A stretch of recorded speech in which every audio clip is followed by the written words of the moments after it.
নমস্কাৰ বন্ধুসকল, এইটো এটা আসাম টাইপ ঘৰ। কোনোবা দেখিলে ক'বনে এইটো এটা আসাম টাইপ ঘৰ বুলি।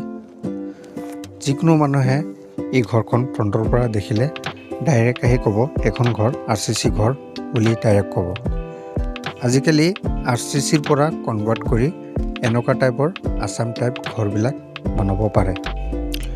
আৰু বন্ধুসকল, মই কিয় আপোনালোকক মোৰ কাম কৰা জেগাৰ ভিডিঅ'বিলাক মই আপোনালোকক দেখাই থকাৰ এটা কাৰণেই যে আপোনালোকে ঘৰ এখন বনাব গ'লে যাতে আপোনালোকে আইডিয়া এখন পায় যে মোৰ ঘৰখন কেনেকৈ বনাম। সেই সুবিধাৰ কাৰণে আপোনালোকক মোৰ ভিডিঅ'ত মই দেখাই থাকোঁ যে ঘৰটো এনেকুৱা হ'ব। এতিয়া এই ডিজাইনটো আপোনালোকে গম পালে কেনেকুৱা চিষ্টেমৰ ঘৰ এইটো আসাম টাইপৰ পৰা RCCৰ পৰা আসাম টাইপত কনভাৰ্ট হৈছে। এতিয়া এই ঘৰখনত আপোনালোকে মেইন ডোৰটো দেখা পালে, এইটো হ'ল মেইন ডোৰ।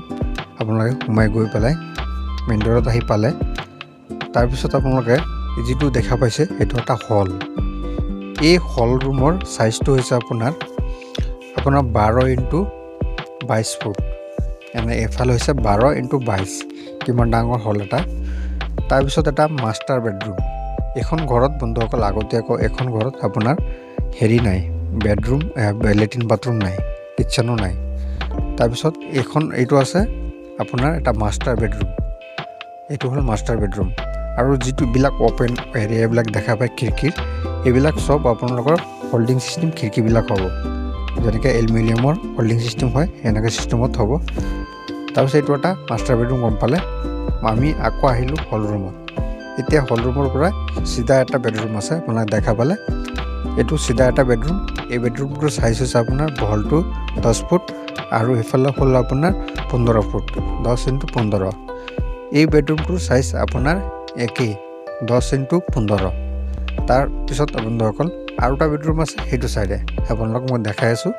এইখন ঘৰত টোটেল আপোনালোকৰ 5টা বেডৰুম, 5টা ৰুম, চব মিলাই 5টা ৰুমৰ এখন মানে আসাম টাইপৰ পৰা RCCৰ পৰা কনভাৰ্ট কৰি এখন এটা ঘৰটো বনোৱা হৈছে, আসাম টাইপত বনোৱা হৈছে।